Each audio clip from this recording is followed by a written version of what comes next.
And back to the suspect now. We went to Johnson's home today, spoke with his neighbors. Many of them tell us they are not surprised by his arrest. Johnson was also arrested in 2013, charged with aggravated sexual assault of a child, a case still in the court system.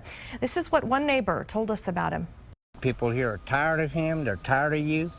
You've done a lot of damage to the neighborhood, to the kids in the trailer park, Frontier Valley Trailer Park, and time has caught up with you.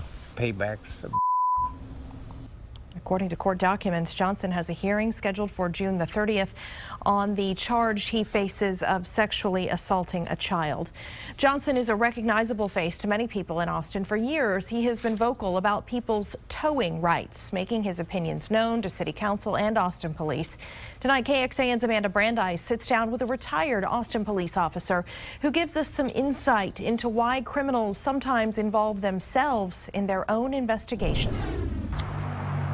Of any kind of serial cases, you'll see the person who commits the crime at the scene after it's been committed. They want to see the reaction to what they caused. A police officer for almost 25 years, Dennis Ferris says he first learned Pat Johnson's name in the late 1990s. My first reaction was it sort of didn't surprise me. I mean, I've had interactions with the suspect before.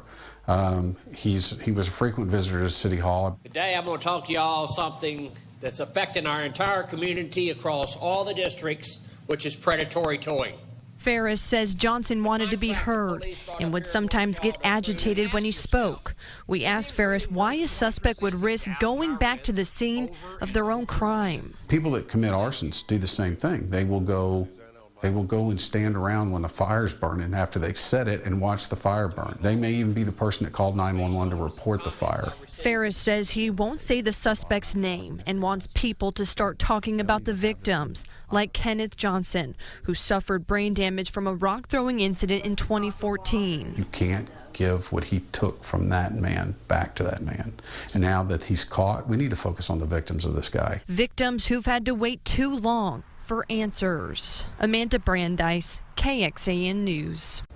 Dennis Ferris tells us he believes the streets are a lot safer tonight after this arrest, but warns of copycats. He says people always need to be vigilant on the roads.